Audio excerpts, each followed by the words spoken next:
Bonjour à tous, ravi de vous retrouver pour cette nouvelle édition de Sénat 360. Voici les titres. Le gouvernement veut recoller les morceaux avec les élus locaux. Un projet de loi proximité et engagement sera présenté en juillet.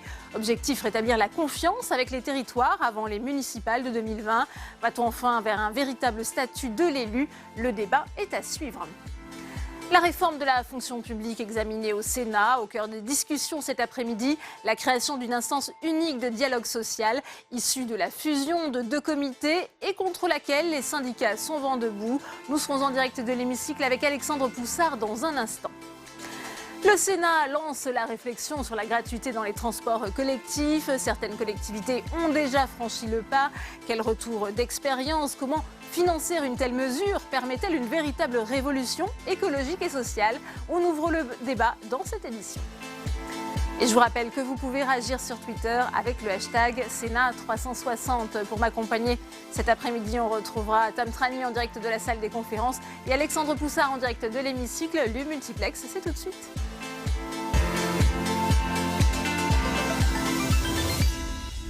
Il a pris sa décision. Bruno Retailleau ne sera pas candidat à la présidence du parti LR. Une décision que le sénateur de la Vendée explique par sa volonté de préserver l'unité de son groupe parlementaire, mais aussi afin d'éviter une nouvelle guerre des chefs. Jérôme Rabier. Chez les Républicains, la nouvelle guerre des chefs n'aura pas lieu. Jusqu'au dernier moment, le patron des sénateurs LR aura maintenu un flou sur ses ambitions. Une candidature à la présidence des LR. Le président de la République ou le président des LR? Des LR. Mais dans une interview cette semaine, il sort du bois, expliquant qu'il ne sera pas candidat à la présidence du parti, préférant se concentrer sur le groupe au Sénat. Je suis très heureuse que Bruno Retailleau reste président de notre groupe au Sénat. C'est un excellent président qui, malgré un engagement assez fort pendant les élections présidentielles auprès de François Fillon, a su au Sénat rétablir l'ensemble des familles politiques et des courants politiques pour créer un groupe qui, je crois, résiste bien à tous les séismes actuels. La voie est ouverte désormais pour Christian Jacob, un gaulliste au profil consensuel pour rassembler après les défaites électorales. Une personnalité aussi qui n'a pas d'ambition présidentielle. Christian Jacob n'est pas un homme tranché, n'est pas un homme sectaire, n'est pas un homme de conflit. Et d'autre part, il a soutenu Nicolas Sarkozy lors de la primaire de 2016. Il a eu de très bonnes relations évidemment avec Nicolas Sarkozy pendant que Nicolas Sarkozy était président de la République. Donc, homme d'expérience, correspondant à la ligne politique majoritaire dans le parti, il est, à mon sens, le candidat de consensus. Bruno Retailleau, de son côté, vient rejoindre les ténors de la droite qui ont 2022 pour horizon. Valérie Pécresse et son micro-parti libre, Xavier Bertrand et son club de la manufacture, et donc désormais Bruno Retailleau et Force républicaine, une structure héritée de François Fillon. La guerre des chefs a donc été évitée pour l'heure chez les Républicains, mais le duel des idées ne fait quant à lui que commencer. Et première réaction depuis la salle des conférences avec vous, Tam Trani, et avec le vice-président du Sénat, le sénateur LR de la Seine-Saint-Denis, Philippe Dallier. Oui, Philippe Dallier, comment réagissez-vous au choix de Bruno Retailleau, qui n'est donc pas candidat à la présidence de LR? J'ai tout d'abord me réjouir de conserver un excellent président de groupe ici au Sénat, parce qu'à l'évidence, s'il avait choisi la présidence du mouvement, il aurait probablement abandonné ses fonctions. Après, il s'en est expliqué.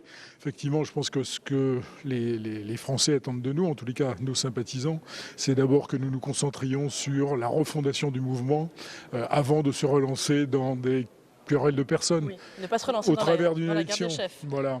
Donc, finalement, il s'avère que Christian Jacob devrait donc rester seul candidat. Certains militants disent que ça ne nous laisse pas beaucoup de choix tout de même. Est-ce que pour vous, d'ailleurs, Christian Jacob a les qualités pour devenir un bon président de parti? Écoutez, il a une longue expérience, il dirige le groupe à l'Assemblée nationale, il est au sein du mouvement, les Républicains aujourd'hui, l'UMP avant, le RPR encore avant. Je pense qu'il a l'expérience nécessaire et le caractère effectivement pour essayer de remettre tout le monde autour de la table. Il accepte de se dévouer aussi, parce que certains disent que cette place, tout le monde n'a pas envie d'y aller. À l'évidence, en tous les cas, on n'assiste pas à des annonces de candidature de très nombreuses. Donc il est candidat à cette fonction, je pense qu'il l'assumera, tout en étant conscient de la difficulté de la tâche. Et c'est là-dessus qu'il faut nous concentrer. Les élections européennes n'ont pas été un très bon cru, c'est le moins que l'on puisse dire, même très loin de nos attentes. Donc il faut vraiment qu'on se concentre sur la refondation du mouvement. Oui, effectivement, pas de bataille de personne. Mais tout doit changer du sol au plafond, sinon les Républicains disparaîtront. voteront, dit Bruno Retailleau dans son interview au Point. Est-ce que vous êtes d'accord avec lui? Tous les partis sont mortels, même, a dit Gérard Larcher. Oui, mais c'est absolument vrai. D'ailleurs, Et quand on voit ce qui se passe au Parti socialiste, effectivement, et ce qui se passe maintenant chez les Républicains, on a un vrai problème, je crois, de ligne politique d'abord. Donc il faut travailler sur le sujet. Il faut effectivement ouvrir les portes et essayer d'attirer à nous, à nouveau, ceux qui l'ont été dans le passé et qui se sont éloignés, essayer de comprendre pourquoi. Et puis, il y a aussi l'habileté du gouvernement et de la majorité actuelle au pouvoir, il faut le dire. Et je pense qu'il faut aussi travailler sur un argumentaire politique. Oui, justement, comment faire pour survivre, récupérer des voix pour les LR, alors que, d'ailleurs Bruno Retailleau le dit aussi, les idées de droite sont majoritaires aujourd'hui en France, mais effectivement, c'est plutôt le gouvernement qui les porte aujourd'hui, toutes ces idées. Ah bah écoutez, je ne sais pas, hein, un jour ils sont à droite, un jour ils sont à gauche, c'est la grande habileté d'Emmanuel Macron. Mais c'est aussi... Mais ils ont récupéré beaucoup de voix de la droite. C'est aussi, oui, ça a été le cas aux européennes, mais c'est aussi, je crois qu'il faut en prendre conscience, c'est la Ve République qui est faite ainsi. Le président de la République et le mouvement qui le soutient a une très large capacité effectivement à attirer à lui. Et donc c'est une difficulté pour nous. Voilà pourquoi il faut que nous nous concentrions sur le fond, sur les idées et que nous rebâtissions un projet. Eh bien, un vaste projet en perspective pour lequel on vous souhaite bon courage. Merci beaucoup, Philippe Dallier, d'avoir répondu à mes questions. Merci à vous, Tam, pour cette première réaction. Je vous le disais en titre, l'examen de la réforme de la fonction publique se poursuit aujourd'hui au Sénat. Pour en parler, on va retrouver Alexandre Poussard en direct de la tribune de presse de l'hémicycle. Alexandre, cet après-midi, c'est la disposition qui a mis le feu aux poudres chez les syndicats de fonctionnaires qui est examinée. Elle concerne la fusion des instances représentatives du personnel. Et oui, Delphine, et le Sénat vient de voter il y a quelques minutes cette fusion des instances représentatives du personnel dans la fonction publique. C'est une mesure de simplification souhaitée par le gouvernement dans le cadre de cette réforme. Alors aujourd'hui, il existe deux instances chargées du dialogue social dans la fonction publique. Le comité technique qui s'occupe des effectifs, des emplois et des compétences des fonctionnaires, et puis le CHSCT, le comité chargé de la sécurité et des conditions de travail des agents publics. Et le gouvernement veut tout simplement les fusionner pour créer un comité social unique qui aura toutes les compétences pour représenter les fonctionnaires. Alors cette réforme a comme un air de déjà-vu puisqu'elle s'inspire des ordonnances réformant le Code du travail en 2017, une des premières mesures du quinquennat d'Emmanuel Macron et qui avait créé dans les entreprises privées une instance unique pour les représentants du personnel. Mais pour la gauche du Sénat, cet exemple dans les entreprises privées n'est pas un modèle à suivre, il est même dangereux. Écoutez le sénateur communiste Fabien Gay. On a divisé par 3 le nombre de représentants de salariés, de délégués syndicaux qui s'occupaient des questions. Donc ça arrange bien qui? Le patron, dans l'entreprise privée. Si, là où il y avait des instances avec des représentants syndicaux dans les CE, dans les CHSCT, et en tant que délégué du personnel, maintenant, il y a une personne qui fait les 3. Donc ça arrange bien. Deuxièmement, on ne règle pas plus les problèmes, parce qu'il y a beaucoup de réunions, et ils nous disent la dernière chose, et ça, c'est peut-être ce qui doit nous alerter, c'est qu'on en fait des super délégués syndicaux. C'est-à-dire que la personne qui doit régler et siéger avant dans 3 instances, maintenant dans une, du lundi au vendredi, il est en réunion. Et il est déconnecté, y compris du travail avec ses collègues. Et du côté de la majorité de droite et du centre au Sénat, on est tout à fait favorable à cette fusion des représentants du personnel, car elle va, selon eux, apporter de l'efficacité. Écoutez la sénatrice centriste Françoise Gatel. Je pense que séparer les problèmes et les traiter dans chacune des structures ne résoudra jamais les choses. Je crois qu'il faut soutenir une démarche de prise en compte de la dimension sociale des salariés et qu'il sera beaucoup plus efficace de les traiter dans une structure collective que de séparer les choses et de continuer à raisonner en silo. Je crois que le faire, ce n'est pas servir la cause des fonctionnaires. Voilà, donc le ministre Olivier Dussopt, qui est présent cet après-midi dans l'hémicycle, n'aura pas eu beaucoup à se forcer pour défendre cette mesure, puisque les sénateurs de droite et du centre ont largement fait le travail. Merci beaucoup Alexandre, et on va continuer les réactions sur ce point avec vous, Tam Tramy, avec le sénateur socialiste de la Loire, Jean-Claude Tissot. Oui, Jean-Claude Tissot, on l'a entendu, à la majorité sénatoriale, elle est favorable à cette mesure, à cette fusion des CHSCT avec les comités techniques. Vous, en revanche, la gauche, vous vous y opposez. Pour quelles raisons pour vous? D'abord, la première chose, c'est que les CHSCT ont été créés en 1982 par Jean Auroux, et c'était la première fois où on posait la question, d'abord dans un premier temps, sur la prévention, et depuis 30 et quelques années, les CHSCT ont démontré l'intérêt au sein des entreprises. Et je ne vois pas pourquoi. Ils ont fait leurs preuves pour vous, c'est cela? Ils ont fait leurs preuves et la fusion des différentes instances qui a déjà eu lieu dans le privé ont démontré l'inefficacité. Et nous, on demandait justement le retrait de cet article 3, justement pour conserver les CHSCT, pour conserver le dialogue possible entre l'employeur et l'employé. Vous parlez de ce qui s'est passé dans le privé. Effectivement, c'est une réforme calquée sur ce qui s'est passé en 2017 avec les ordonnances loi travail. Est-ce qu'il y a réellement eu un bilan depuis, après tout? Est-ce que vraiment les salariés y ont perdu avec cette réforme? Oui, ils y ont perdu. Ils y ont perdu. Alors déjà, la fusion qui risque d'y avoir, c'est 9000 points de discussion qui vont disparaître. Aujourd'hui, les gens qui vont on va dire participer dans ces nouvelles structures vont être très spécialisés et du coup vont être déconnectés du monde du travail. Et jusqu'à aujourd'hui, dans les CHSCT qui existaient jusqu'à aujourd'hui dans la fonction publique, c'est des gens qui intervenaient, c'était des techniciens. Ils étaient devenus très professionnels et du coup avaient un avis avisé et qui permettait d'avancer. Donc on va perdre cette expertise pour vous. Oui, bien sûr. Quelles sont pour vous les intentions du gouvernement qui dit bien sûr on veut plus de simplification et puis cette instance collective elle aura plus de pouvoir? Non mais c'est faux, c'est complètement faux. On l'a démontré à travers les différents amendements qu'on a pu déposer.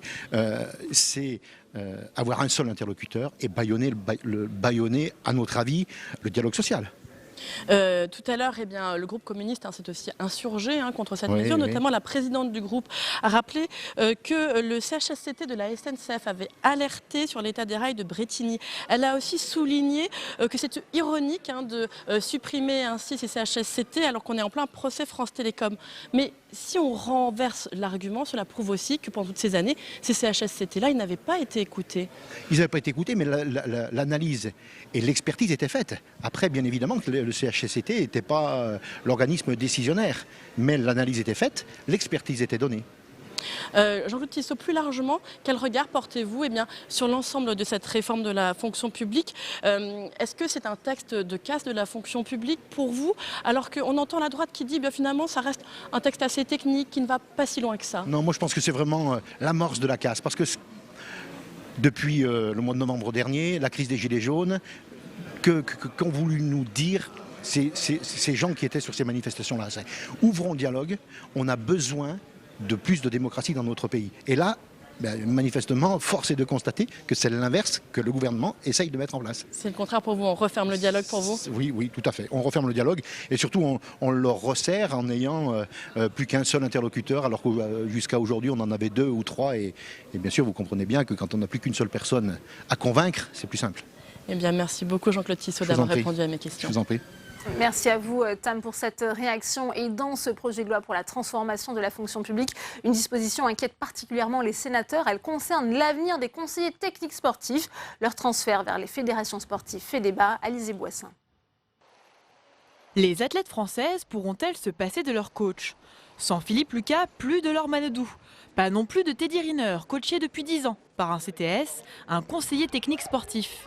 Entraîneurs, directeurs nationaux ou régionaux, les CTS pourraient bien disparaître. L'Assemblée nationale a adopté le transfert obligatoire de ces agents de l'État et donc de leur financement sous la responsabilité des fédérations. Inquiets par ce changement de paradigme, les sénateurs ont décidé de se saisir de l'affaire. Michel Savin pointe notamment le problème financier. On sent qu'il y a des fédérations qui pourront peut-être absorber dans leur effectif un certain nombre de cadres. Par contre, il y a d'autres fédérations, ce qu'on peut appeler les petites fédérations, qui ont peu de moyens financiers, elles auront beaucoup plus de difficultés. Autre conséquence de cette réforme, la fuite des CTS. Les agents publics les plus cotés pourraient être recrutés par des équipes étrangères. Une menace pour la France qui se prépare à accueillir les JO 2024. Mais les conseillers techniques sportifs ne s'occupent pas uniquement des athlètes de haut niveau. Mais il y a aussi tout le sport pour tous à côté, qui aussi est un travail majeur des conseillers techniques nationaux, qui sur le territoire font de la formation d'entraîneurs, de bénévoles, font aussi développent des politiques nationales sur le sport pour tous, sur le sport santé, sur le dopage, sur l'homophobie. Donc tout ça, c'est des missions qui sont des missions d'État, qui sont confiés à des cadres. Et là aussi, comment tout ça va s'organiser, quelles seront leurs responsabilités, vers qui ils seront rattachés. Aujourd'hui, c'est la grande inconnue. Examiné dans le cadre du projet de loi de la réforme de la fonction publique, le rapporteur espère bien la suppression de ce transfert. Aujourd'hui, la France compte près de 1600 conseillers techniques sportifs. Voilà, et on ouvre à présent notre page consacrée aux collectivités territoriales avec 2 dossiers chauds dans les mois à venir. Le premier concerne la fiscalité locale. Comment compenser la fin de la taxe d'habitation pour les collectivités? Jacqueline Gourault, ministre de la Cohésion des Territoires, et Gérald Darmanin, ministre de l'Action et des Comptes Publics, ont entamé hier une concertation avec les associations d'élus locaux à Bercy. Avant le débat au Parlement prévu à l'automne, ils promettent une ressource dynamique, à savoir une part de TVA. Sandra Cerquera. La fin de la taxe d'habitation sera-t-elle compensée pour les collectivités locales? Le gouvernement confirme son intention de la supprimer en 3 étapes d'ici 2023 pour les 20% de ménages les plus aisés. C'est la taxe foncière qui devrait remplacer la suppression de la taxe d'habitation versée aux communes. La proposition de Gérald Darmanin est de reverser l'intégralité de la taxe foncière aux communes. En compensation, les départements qui touchaient jusque-là cette taxe foncière se verraient affecter en remplacement une partie de la TVA, comme cela a déjà été fait avec les régions. Mais les élus attendent que le gouvernement soit plus précis sur le dispositif de compensation. Aujourd'hui, nous sommes dans l'incertitude. Donc les maires ont besoin de stabilité, de liberté aussi d'action, et ça, ils le disent souvent, mais aussi de stabilité et de connaître enfin les moyens et les ressources dont ils vont disposer pour mettre en place les politiques publiques qu'ils décident et pour mettre en place et rendre le service nécessaire aux citoyens. D'ici à 2023, le gouvernement promet un gain de 723 € en moyenne pour plus de 20 millions de foyers. Et on continue les réactions avec vous, Tam Tranui. Cette fois, c'est avec le sénateur socialiste de la Haute-Garonne, Claude Raynal. Oui, Claude Raynal, eh bien, depuis le temps que vous l'attendiez, on en sait un peu plus sur la façon dont va être compensée la suppression de la taxe d'habitation. Les communes vont se voir attribuer la taxe foncière des départements qui se verraient, quant à eux, affecter une part des recettes de la TVA. Qu'est-ce que vous pensez de ce montage ?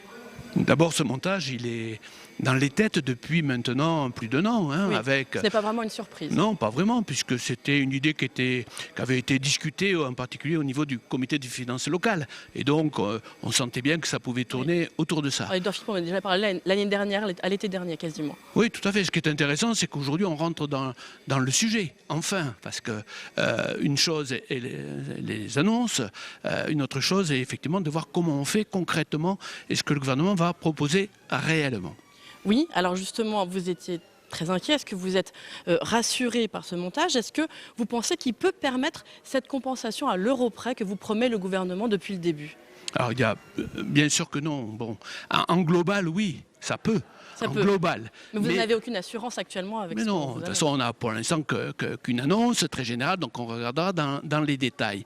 Ce qui est proposé, malgré tout, c'est une difficulté, et on le sait bien, pour les départements. C'est au niveau des départements que la chose est compliquée, entre remplacer finalement une valeur de taxe foncière par un bout de TVA, une part de TVA. Alors on comprend bien, les départements qui ont une augmentation de la taxe foncière supérieure à la croissance vont y perdre, et ceux par contre qui ont un petit développement économique vont peut-être y gagner. Donc il va y avoir des mouvements au sein, si je puis dire, des attributions entre départements. C'est là que va être vraiment le sujet. Deuxième sujet, si vous me permettez, c'est que vous remplacez un bout de taxe foncière et pour le différentiel, c'est une dotation de l'État qui viendra compenser si la taxe foncière ne suffit pas à remplacer 1 milliard la TH. de recettes supplémentaires de l'État aux collectivités en cas de sous-compensation, nous dit Jacqueline Gourault. Exactement. Mais ce milliard, la question qui est posée derrière, où est-ce qu'on le trouve? Bon, alors, il y a 2 sujets. Il y a le sujet général de la compensation de la taxe d'habitation. Il n'est pas que ce milliard. Il porte sur les 13 milliards, en réalité, ou 17 milliards. Donc c'est ça le sujet. C'est comment c'est financé. Nous attendons, nous n'avons toujours pas plus d'explications. Et puis, sur le milliard spécifique qui permet effectivement de rééquilibrer des choses, ça devient donc une dotation de l'État, une dotation qui est fixe, qui n'évolue plus. À ce moment-là, cette partie-là, vous voyez, et dans certains comptes administratifs, ça peut peser. Et puis d'autre part, comme toute dotation de l'État, elle peut être remise en question chaque année. Claude Raynal, pour conclure, un mot tout de même du fait qu'il va y avoir le maintien de la taxe d'habitation pour les résidences secondaires. Est-ce que vous trouvez cela normal? En tout cas, ça ne me choque pas. Voilà. Oui, vous le préférez. De toute manière, ça aurait été encore un autre montage à trouver, ça aurait été encore plus compliqué pour vous. Voilà. Et pour nous, et puis globalement, nous sommes sénateurs de la République pour le budget de l'État. Eh bien, merci beaucoup Claude Raynal d'avoir répondu à mes questions. Merci à vous, Tam, pour cette nouvelle réaction. Et si les élus ont besoin d'être rassurés sur les ressources dont ils disposent, ils ont aussi besoin d'être reconnus et soutenus dans leurs fonctions. Pour enrayer la crise des vocations à l'approche des municipales, le gouvernement présentera un projet de loi sur l'engagement et la proximité, en écho aux travaux du Sénat sur le statut de l'élu. Marie Brémaud. Et revoilà le statut de l'élu. Depuis des années, le Sénat se penche sur le sujet sans que cela ne se traduise par un changement concret.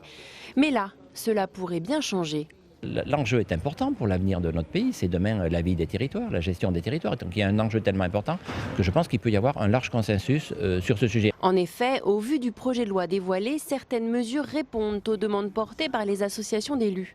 L'une des mesures phares, l'alignement des indemnités des élus des communes de moins de 1000 habitants sur celles aujourd'hui en cours pour la strate de 1000 à 3500 habitants, soit pour tous les maires de moins de 3500 habitants, 1 664 € mensuels. L'exécutif souhaite aussi mettre en place le remboursement des frais de garde d'enfants pour les conseillers municipaux lorsqu'ils participent à des réunions. Un remboursement à la charge de la commune, excepté pour celle de moins de 1000 habitants, l'État prendrait là le relais. Autre point important, la responsabilité des élus. Des procédures complexes, de nombreuses normes qui apparaissent, des citoyens qui de plus en plus nombreux déposent des recours. Et dans ces petites communes, les maires sont très exposés juridiquement. Pour faire face à cette judiciarisation, le texte de loi prévoit la souscription d'un contrat d'assurance pour toutes les communes. L'objectif, une meilleure protection juridique du maire. Et là encore, pour les communes de moins de 1000 habitants, cela fera l'objet d'une compensation de l'État. Le gouvernement souhaite une adoption de ce projet de loi avant la fin de 2019 pour que tout cela soit clair et effectif avant les municipales de mars 2020. Alors comment acter la reconnaissance de la nation à l'endroit des élus locaux et améliorer leurs conditions d'exercice et de mandat? C'est l'enjeu du nouveau texte du gouvernement. Cela passe-t-il par un vrai statut de l'élu? C'est le thème de notre premier débat.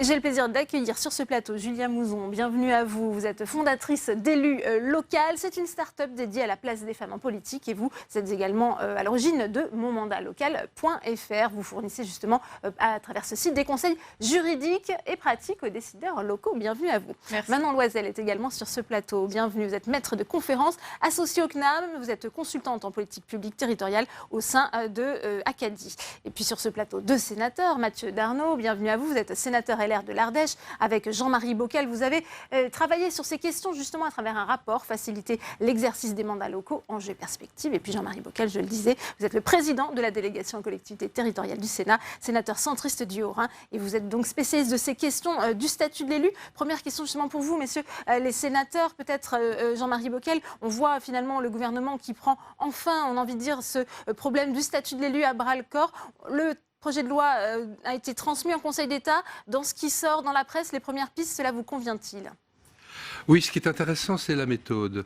C'est vrai que pendant des mois, de congrès des maires en congrès des maires, il y avait des engagements et ensuite on passait à autre chose. Et le malaise s'amplifiait. Depuis notre travail, je crois qu'on a eu l'occasion vraiment de faire passer les messages. Et là, depuis quelque temps, nous avons, que ce soit Mathieu Darnaud, moi-même, d'autres, les associations d'élus, nous avons été avec M. Lecornu dans un dialogue précis, constructif. Il a dit qu'il serait à l'écoute. Je dois dire qu'il a été à l'écoute. Et le texte qui commence à apparaître, on en a vu évidemment les éléments aussi, n'est pas parfait, il est par définition perfectible, mais il est quand même assez complet. Il va assez loin dans la prise en compte de nos propositions. Et il y a eu un arbitrage. Donc personnellement, je n'étais pas certain qu'il interviendrait sur la revalorisation des indemnités que nous proposions pour les élus essentiellement des communes plus petites. Donc à ce stade, soyons francs, c'est positif. Ouais. C'est le travail du Sénat, aussi la crise des Gilets jaunes qui est passée par là, Mathieu Darnaud, qui accélère aussi. Non, et je vais tout de suite rendre hommage au président Jean-Marie Bockel. C'est un travail qu'on a engagé largement en amont de la crise des Gilets jaunes. La vocation première de ce texte, c'est de répondre, bien sûr, aux aspirations des femmes et des hommes qui sont engagés dans la vie publique locale en tant que maires, élus communaux au sens large, mais c'est plus généralement la question de la vitalité de la démocratie locale qui est en question. Et je crois que l'originalité de la démarche souhaitée par le président Jean-Marie Bockel, c'était avant tout d'inscrire l'élaboration de ce rapport dans la concertation. Et je crois que c'est une première au Sénat, puisque les 35 000 maires ont été sondés et concertés, et c'est 17 500 réponses qui ont été apportées à ce questionnaire, donc qui font que les propositions sont adossées sur une contribution active de l'ensemble des élus des territoires. On a eu un soutien fort de Gérard Larcher, il faut bien le dire. Manon Loisel, est-ce que ce texte va permettre justement de concrétiser ce fameux statut d'élu ? C'était devenu un serpent de mer finalement.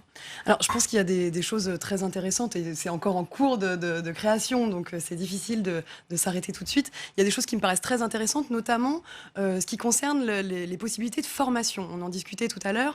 Un des vrais enjeux, il me semble, pour demain, c'est comment est-ce qu'on accompagne au mieux les élus locaux pour agir au quotidien sur les territoires. Et il me semble que sur le sujet de la formation, il y a un petit pas de côté à faire, c'est-à-dire qu'aujourd'hui, les crédits pour former les élus locaux existent et une grande partie de ces crédits-là ne sont pas utilisés.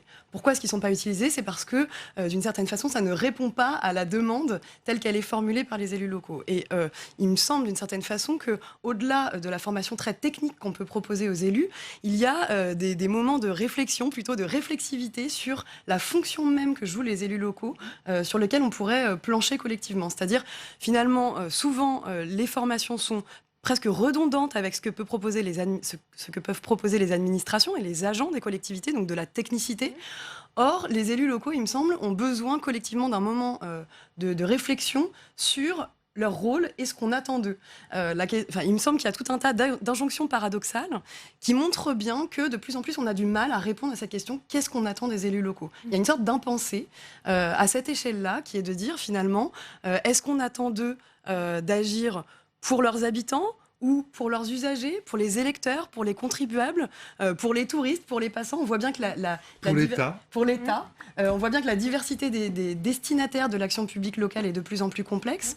Mais c'est aussi qu'on ne sait plus très bien sur quels critères on les évalue. Ça pose un peu la question de sur quelle base est-ce qu'on considère qu'un élu local réussit sa mission demain ? Avant de vous faire réagir, Julia Mouzon sur ce point, parce que c'est vrai qu'il y aura un compte personnel de formation, ça fait partie des dispositifs qui sont dans le projet de loi. Oui, tout à fait. Alors c'est vrai qu'en 2019, poser cette réforme, c'est une façon pour le gouvernement de recréer le dialogue qui avait été rompu avec les élus locaux. Version politiquement correcte. Autre version, une façon de réparer les pots cassés quand même de ces discussions qui ont été interrompues par le passé et qui n'ont pas été faciles pour les élus locaux sur ce dialogue.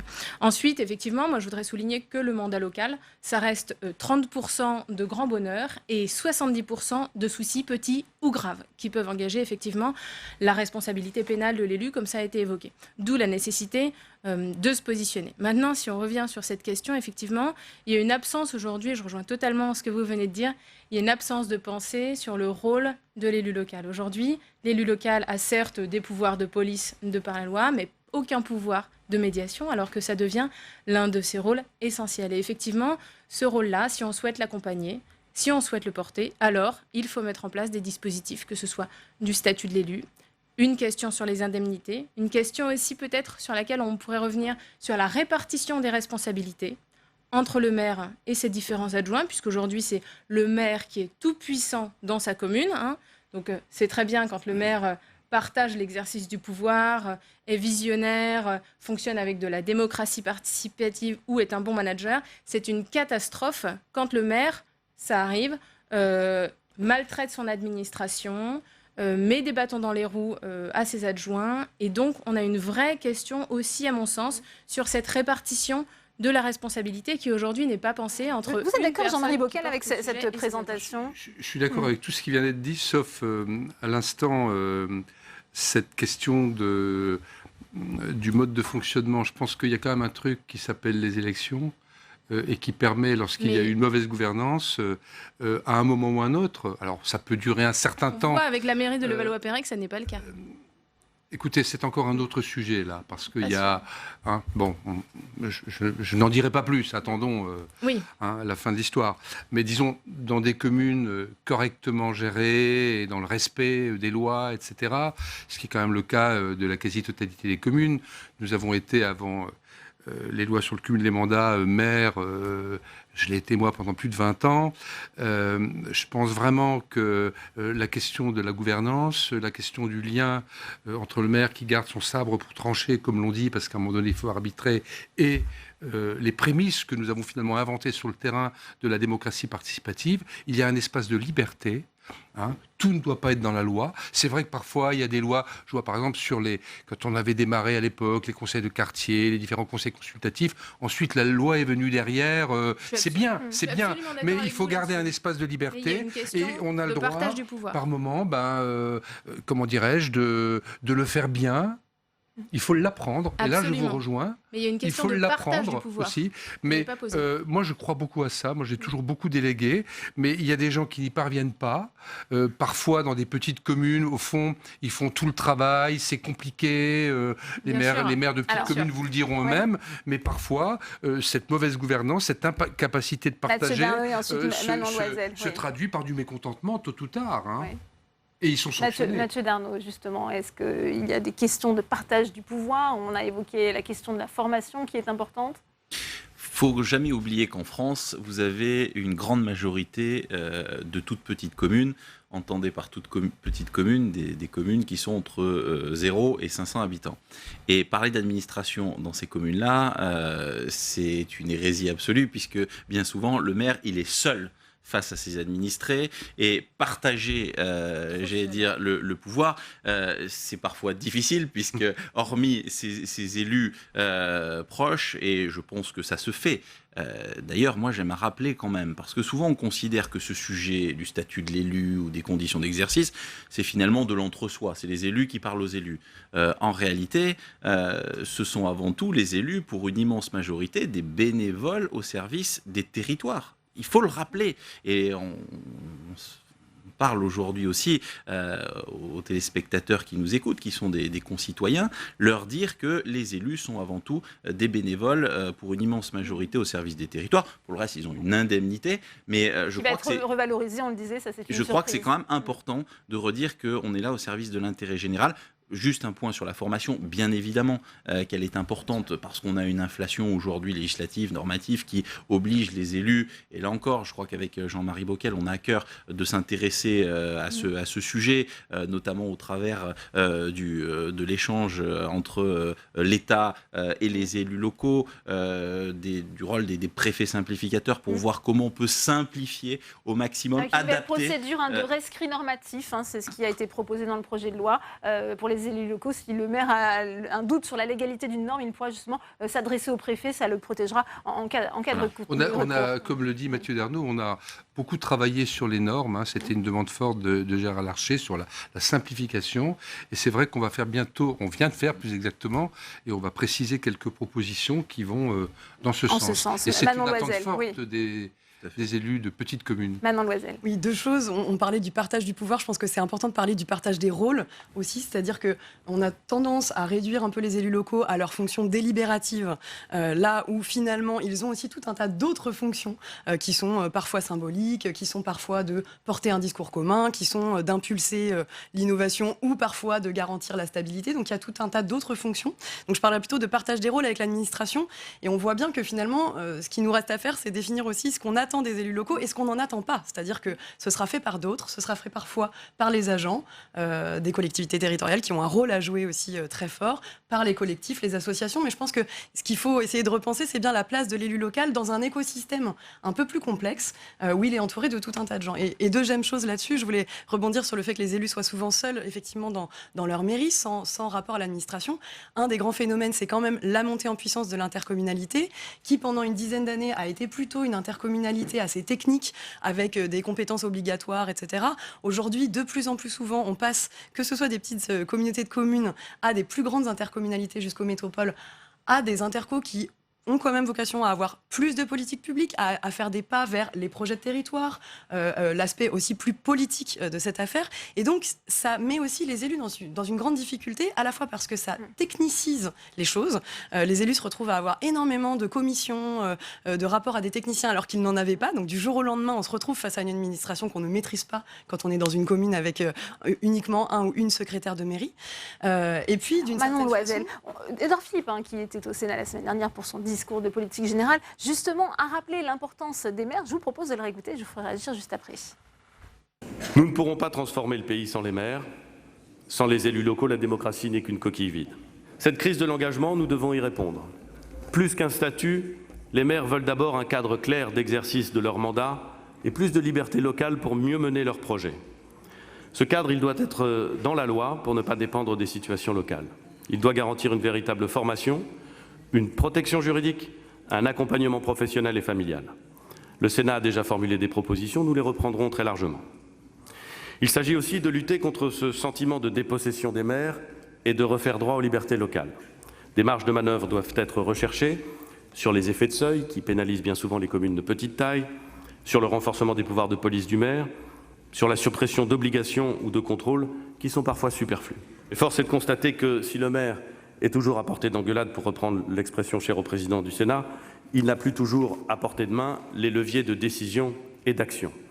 Les récentes réformes, dont la loi NOTRe, ont parfois créé des irritations qu'il convient aujourd'hui de corriger autour du triptyque compétences, périmètre, gouvernance. Alors Mathieu Darnaud, les maires toujours à portée d'engueulade, c'est vrai que c'est l'expression qui avait été employée par Gérard Larcher. Est-ce que ça va un peu changer justement avec ce texte où on sait que les élus locaux sont toujours en première ligne? Je serai un brin ironique et vous m'excuserez de l'être, mais ça fait juste 2 ans que le discours qui est celui du Premier ministre, nous le portons nous, ici au Sénat.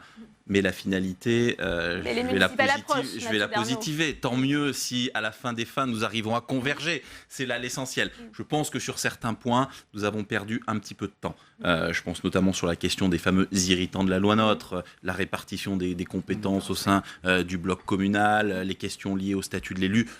Question de l'eau et de l'assainissement, on en a longuement parlé ici, nous aurions pu aller plus vite et être un brin plus efficace. Moi, je le dis, je pense que c'est bien que nous arrivions à converger sur ces points parce que c'est ce qui intéresse les élus sur les territoires. Ouais, ce projet de loi, il est intitulé... un gros travail à la délégation, Mathieu Darnaud le sait, sur la relation commune-communauté.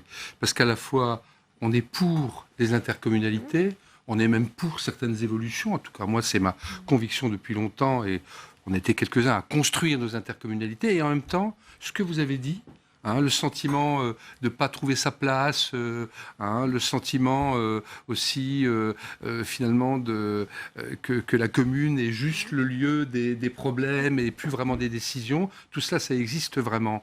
Et on a, avant que des lois n'arrivent, été beaucoup à innover dans nos communes sur, par exemple, des conférences des maires où chaque maire non seulement a son mot à dire, mais c'est qu'on avancera au consensus ou on n'avancera pas, des choses comme ça. Parce que sinon, on crée des blocages, on crée des situations très difficiles. Et je pense que c'est un exemple parmi d'autres. C'est un domaine dans lequel nous avons encore des progrès à faire si on veut préserver ce à quoi, je le sais, des élus comme Mathieu Darnaud, à juste titre, sont attachés, c'est-à-dire ce tissu de petites communes, avec souvent des élus bénévoles, qui est aussi quelque part une richesse française. En même temps que c'est une difficulté parfois pour avancer. Comment concilier les deux? Ce lien commune-communauté peut être un moyen d'y parvenir, avec les communes nouvelles, naturellement. Je disais, ce projet de loi, il est intitulé Engagement et proximité, puisqu'à l'approche des municipales, on redoutait aussi finalement de ne pas trouver de candidats suffisamment pour ces élections municipales. Est-ce que ce texte, ça va aussi un petit peu enrayer cette crise des vocations, Julia Mouzon? Alors, on l'espère, effectivement, mais pour revenir sur ce que vous disiez également en termes de soutien des préfectures, etc., moi j'ai un élu il y a quelques mois qui me dit, j'ai posé une question à la préfecture a mis 1 an à répondre. Donc dire que l'élu local et le maire aujourd'hui est seul, c'est une litote. Il est abandonné. Et effectivement, il est aussi perdu au milieu d'une myriade de rôles qui ne sont pas clairement définis, donc il gère tout. Et c'est une réponse de dire on va revaloriser les indemnités, on va augmenter les indemnités, mais il y a une autre réponse qui est indispensable, effectivement, c'est de formaliser ces différentes missions, c'est de formaliser ces rôles, c'est de les reconnaître, c'est de les répartir aussi entre le maire et ses adjoints, davantage que ça n'est fait aujourd'hui, de mieux cadrer, de mieux encadrer, et aussi du coup de justifier... D'autant que ça va évoluer, on parlait de cette loi NOTRe, le gouvernement promet justement alors peut-être de revenir sur ces fameux irritants, ça va aussi peut-être de nouveau rebattre les cartes, on a du mal à s'y retrouver dans ces fonctions justement dédiées au maire, Manon Loisel. Du coup c'est une double opportunité, c'est à la fois l'approche des élections de 2020 et ces réformes nationales, c'est une double opportunité pour y réfléchir, donc je pense qu'effectivement, c'est à la fois une démarche nationale, mais qui doit avoir aussi des répercussions, en tout cas qui doit faire des petits en local, puisque d'une certaine façon, c'est pas tout à fait la même chose d'être un élu local quand on est dans un contexte métropolitain, quand on est dans un territoire de montagne, quand on est dans un territoire de faible densité. Et donc, je pense que la réflexion doit se faire en parallèle de façon nationale et de la même façon pour les 36 000 maires.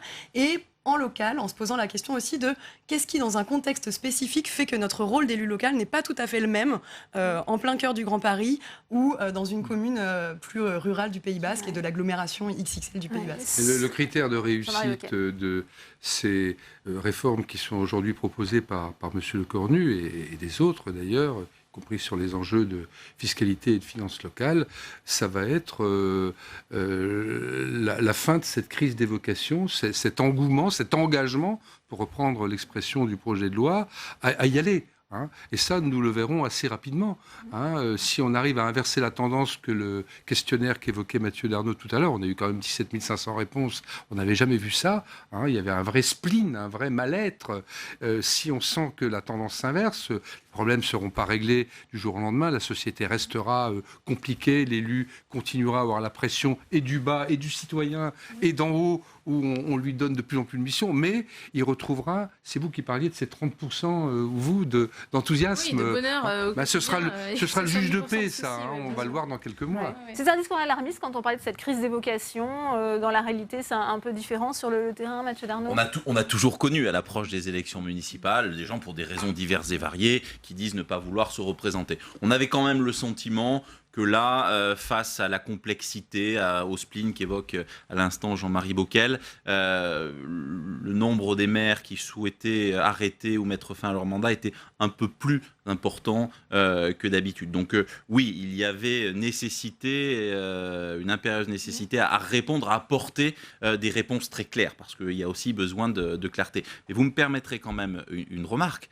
Là, on touche du doigt un point important, c'est que les travaux qui ont été faits par le Sénat et qui sont finalement la base du texte qui sera défendu par M. Lecornu montrent la richesse du bicamérisme. Parce que le travail qui a été fait par la délégation, c'est un travail de longue haleine. 1 an consacré finalement à ce sujet de l'élu local sans finalement omettre un seul des sujets qui peut concerner de près ou de loin les élus, mais aussi les élus dans leur rapport aux citoyens. Donc ça, c'est quelque chose d'essentiel et je crois qu'on touche là du doigt à la richesse du bicamérisme. Et quand on se demande, et on s'est posé la question, vous parliez des Gilets jaunes, mais plus avant, de l'avenir de nos institutions, on voit bien que ce travail réalisé par le Sénat peut apporter des réponses claires, concrètes, qui permettent justement d'aller de l'avant. On a parlé du premier texte porté par justement le ministre Lecornu. Il y aura aussi la déclinaison sur la décentralisation. Ça sera le texte de Jacqueline Gourault. Certains ont regretté finalement que ces 2 textes ne soient pas présentés de façon simultanée. C'est vrai qu'il va falloir encore attendre après les municipales pour en savoir un peu plus justement sur le périmètre de fonction des élus. Jean-Marie Bockel. Heureusement, parce que sur la nouvelle étape de la décentralisation, sujet sur lequel d'ailleurs nous réfléchissons également de longue date au Sénat, j'ai l'impression que le gouvernement est loin d'avoir arrêté une position, est loin d'avoir fait des arbitrages. Et en même temps, je peux le comprendre. Le sujet est complexe parce que la décentralisation, c'est aussi la place de l'État dans les territoires. Quand vous parliez tout à l'heure du préfet... Et ça ne crée pas davantage d'incertitude, par exemple, pour les candidats qui s'engagent, qui seront nouvellement élus au municipal justement, il y a une nécessité d'expliciter le rôle de l'élu, ce rôle de guichet du maire, qu'on conçoit bien, mais qui n'est pas sur la fiche de poste. Sur la fiche de poste, quand vous êtes élu, il n'y a pas « vous allez faire des hospitalisations d'office », il n'y a pas « vous allez constater des décès ». Donc il faut expliciter cette fiche de poste, il faut être en mesure de dire aux gens pour quelles raisons, pourquoi, pour faire quoi il se présente. Ça, c'est vraiment important. Et aujourd'hui, ça n'est pas le cas. On dit souvent qu'il trop embrasse mal les trains. Vouloir... Comme peut-être ça a été un peu le cas, rappelez-vous les conférences des maires, y compris celle au Sénat où le président avait fait des annonces tout azimut, etc. Après, le diable se situant toujours dans les détails, dans la mise en œuvre. Au fond, moi, je préfère un petit pas concret, qui est d'ailleurs plus qu'un petit pas, puisque c'est vrai, Mathieu Darnaud l'a dit, on a fait quand même un travail en profondeur et qui est aujourd'hui reconnu. Soit dit en passant, d'ailleurs, nos collègues députés ont créé une délégation aux collectivités locales et nous auditionnent sur ces sujets. Tant mieux, il y a un dialogue. Faisons cela. Et puis, ça permettra de créer le climat favorable, l'état de réflexion, de dialogue permettant de préparer ensemble cette étape. Parce que pourquoi la conférence des territoires s'est arrêtée ? Elle s'est arrêtée parce qu'à un moment, il y avait tellement de tensions avec les associations, même si le Sénat continuait à jouer le jeu d'être présent, que tout était bloqué. Donc si ça se débloque, eh bien, après les municipales, ces débats auront toute leur place. Manon Loisel, on a commencé un débat sur cette confiance. On parlait de peut-être recoller, retisser les liens avec les élus locaux. Ça va contribuer à améliorer les rapports entre l'exécutif et les élus locaux, ces deux textes ? Il est un peu trop tôt pour le dire et je pense qu'il y a des formes de débat qu'on a depuis très longtemps. Je pense que quand même toutes ces questions autour du statut de l'élu local et de différents textes, ce sont des questions qui sont anciennes. Donc je ne suis pas tout à fait certaine que ça résoudra la difficulté qui est lointaine. Moi, encore une fois, je pense que ça sert surtout d'opportunité à avoir un moment délibératif sur ce qu'on attend de la démocratie représentative et à réinvestir cette figure de l'élu local, à réenchanter un peu cette figure là, oui, je pense. Mathieu Darnaud, sur ce point. Oui, il y a un point qui me paraît quand même très important par rapport au fait que vous évoquiez la dissociation des deux textes. Moi, je crois qu'il y a un enseignement que l'on doit avoir à l'esprit, c'est que les élus ne souhaitent plus avoir de Big Bang territorial. Et si on est amené à légiférer sur les questions comme la décentralisation ou l'avenir de nos institutions, je crois qu'il faut se poser les bonnes questions, prendre le temps d'y répondre en dépassionnant le débat. Moi, l'écueil pour moi principal de la loi NOTRe, c'est qu'à des moments, on a trop passionné ce débat-là. Les institutions, ça doit être un débat dépassionné, et quand on décide d'y aller, il faut y aller dans les meilleures conditions possibles, en assurant aux maires qu'on va faire des changements, des évolutions, mais que ces changements ne seront pas remis en cause au bout de 2-3 ans. Voilà. Merci Mathieu Darnaud. Merci à vous Manon Loisel. Merci Julia Mouzon. Merci Jean-Marie Bockel d'être venu sur le plateau de Public Sénat. On l'a appris en bref, le parquet de Marseille a requis le renvoi devant la justice du sénateur RDSE Jean-Noël Guérini, l'ancien président du département des Bouches-du-Rhône. Il va être renvoyé en correctionnel pour prise illégale d'intérêt dans une enquête portant sur l'exploitation de décharges, notamment par son frère Alexandre. Alors que les actes antisémites ont bondi de 74% en France en 2018, l'Assemblée des départements de France s'associe au mémorial de la Shoah pour mettre en place de nouveaux programmes éducatifs dans les collèges. Et il y a urgence à sensibiliser les plus jeunes. Adrien Develay. Sensibiliser les jeunes aux pages noires de l'histoire de France et aux violences antisémites. Dans cette optique, l'Assemblée des départements de France et le mémorial de la Shoah s'associent. L'objectif, mettre en place de nombreux programmes éducatifs. Les départements de France, qu'ils soient franciliens ou ailleurs, ont envie de transmettre un message de mémoire, un message de lutte contre l'antisémitisme, de lutte contre le racisme. Et nous souhaitons véritablement le faire par tous les moyens qui sont à nos dispositions. Situé au cœur de Paris, le mémorial de la Shoah accueille un musée de l'histoire du génocide juif pendant la Seconde Guerre mondiale, ainsi que des lieux de mémoire. Il proposera aux collectivités d'intervenir directement dans les collèges, partout en France, avec des ateliers auprès des élèves et des professeurs ou en préparant des expositions itinérantes. Le mémorial mise sur les activités hors des murs, avec le soutien des départements. C'est de donner la possibilité d'accéder gratuitement à l'ensemble de l'offre pédagogique du mémorial. Et ça, c'est très important parce que pour un certain nombre d'établissements, c'est un véritable obstacle. Je pense que les départements ont également un réseau et sont des prescripteurs. En signant cet accord, l'ADF encourage les départements français responsables des collèges à travailler sur des programmes pédagogiques. Naturellement, dans les collèges, il faut que les programmes fassent une place à cette histoire qui a souvent été dissimulée aux yeux même des Français. Pour l'État, la sensibilisation à l'histoire de la Shoah est une urgence. En 2018, les actes antisémites ont augmenté de 74%, selon le ministère de l'Intérieur. Et Patrick Septier, président du conseil départemental de la Seine-et-Marne, est notre invité. Le face-à-face, c'est tout de suite.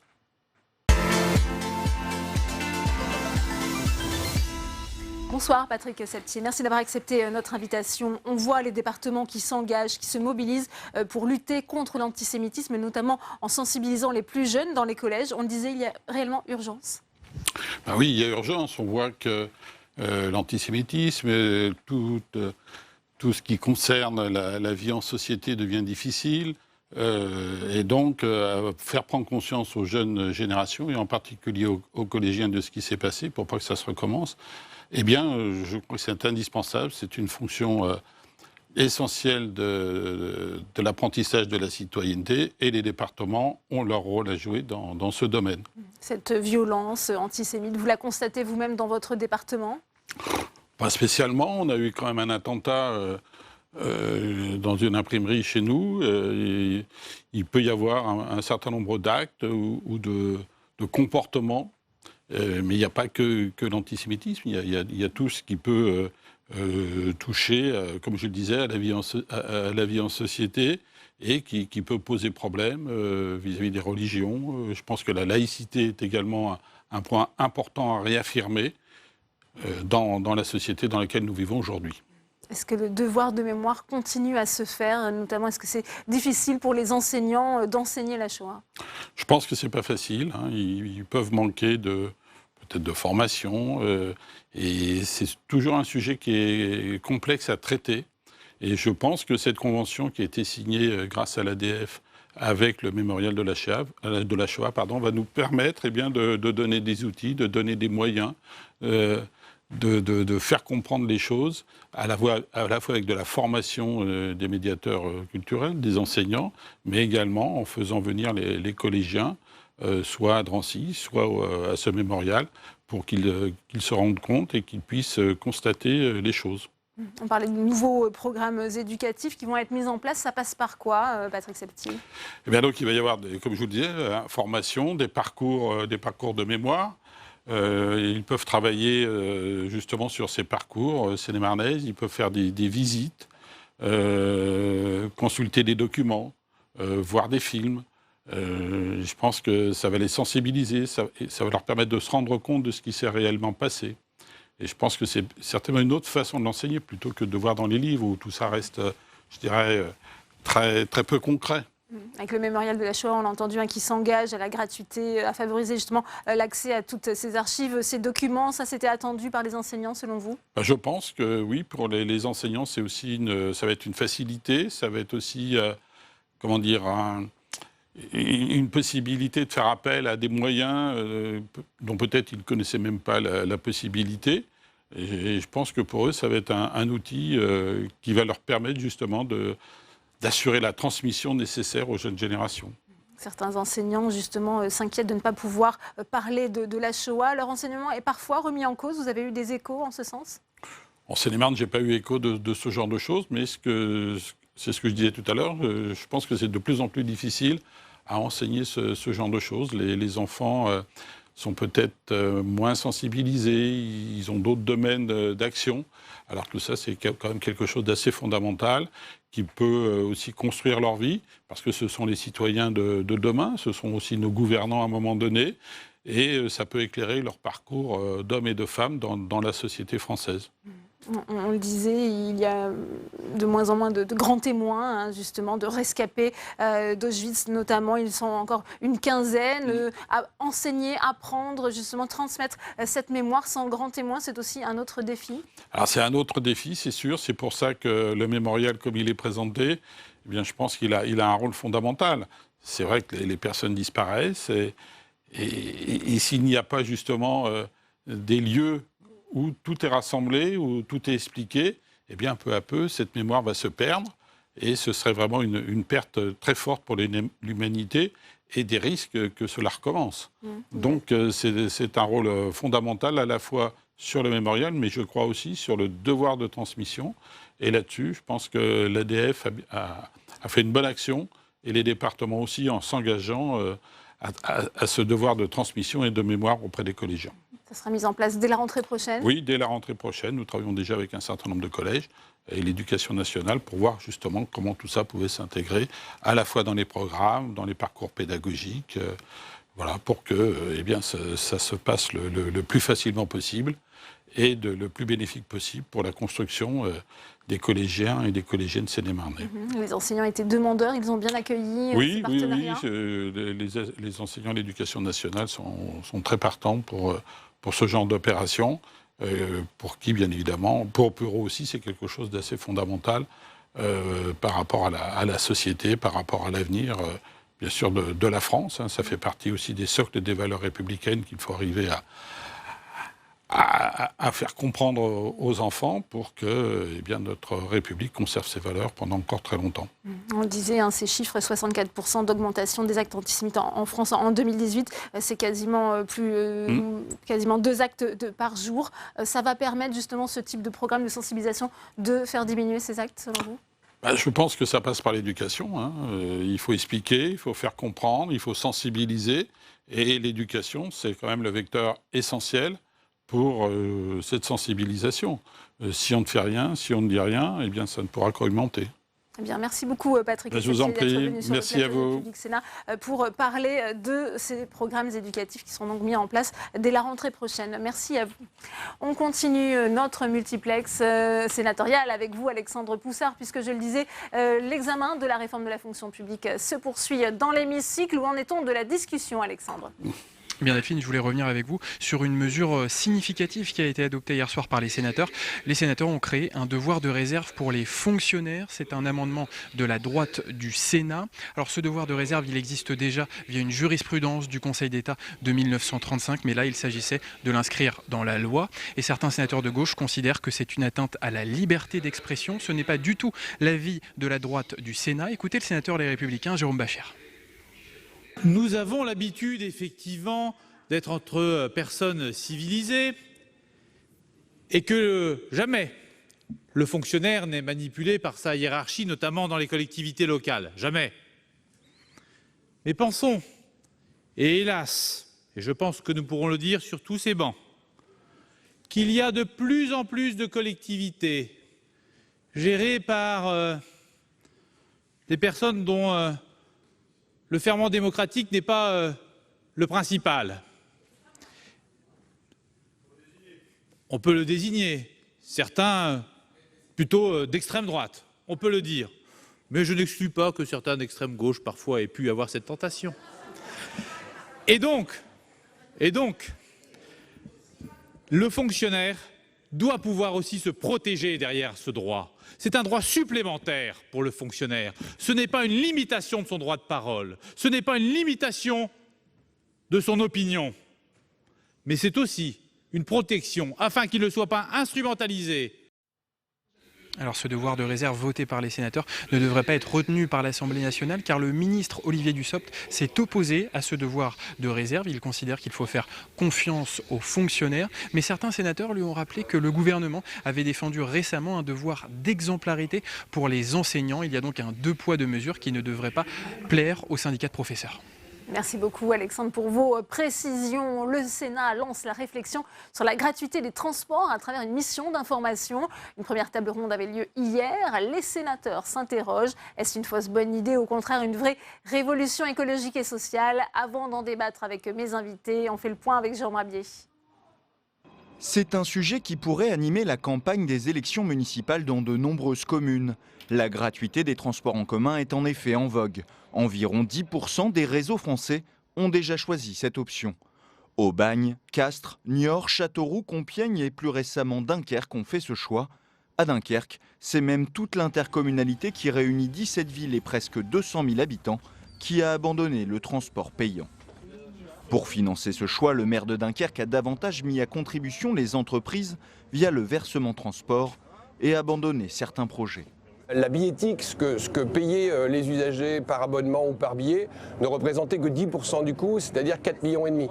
Donc ce qui n'était pas énorme. Mon prédécesseur voulait faire ici une aréna de 10 000 places, une salle de sport qui allait coûter à peu près 7 à 8 millions d'euros par an à la communauté urbaine. La gratuité du transport collectif, c'est 4,5 millions par an. Donc en fait, c'est un choix collectif. On n'a pas besoin d'une salle de sport de 10 000 places. Par contre, la gratuité du transport collectif, c'est au quotidien, ça profite aux familles, ça profite à tous. Depuis ce passage au gratuit en septembre dernier, la fréquentation a augmenté de 70% en semaine et a plus que doublé le week-end. Une transition qui avait été pensée puisque des aménagements ont été effectués et la fréquence des bus renforcée. Mais ce modèle est-il généralisable à toutes les villes? Rien n'est moins sûr. Après avoir réfléchi à la gratuité, la maire de Paris, Anne Hidalgo, a finalement renoncé. Le projet aurait été trop coûteux à l'échelle de la capitale française. Alors avant d'ouvrir le débat, on repasse celle des conférences pour une réaction avec vous, Tam Tranui, avec le sénateur écologiste de l'Isère. Il fait partie de cette mission d'information sur la gratuité des transports, Guillaume Gontard. Effectivement, il est même rapporteur de cette mission d'information sur la gratuité des transports. Vous menez vos travaux depuis le début du mois de mai. Alors est-ce que vous commencez à avoir les idées plus claires? Est-ce que c'est une fausse bonne idée, comme vous le demandiez, ou bien est-ce que c'est réellement une révolution qui se prépare, cette gratuité des transports? Effectivement, on est à une vingtaine d'auditions. Ce qu'il en ressort vraiment, c'est que c'est un outil qui peut fonctionner. On a l'exemple de Dunkerque qui vient de sortir une étude qui est assez intéressante parce qui va un peu à l'encontre des idées reçues, de ce qu'on pouvait souvent imaginer lié à la gratuité. Que dit-elle par exemple Notamment sur le report modal, c'est-à-dire le fait d'aller chercher des gens qui étaient en voiture vers les transports en commun.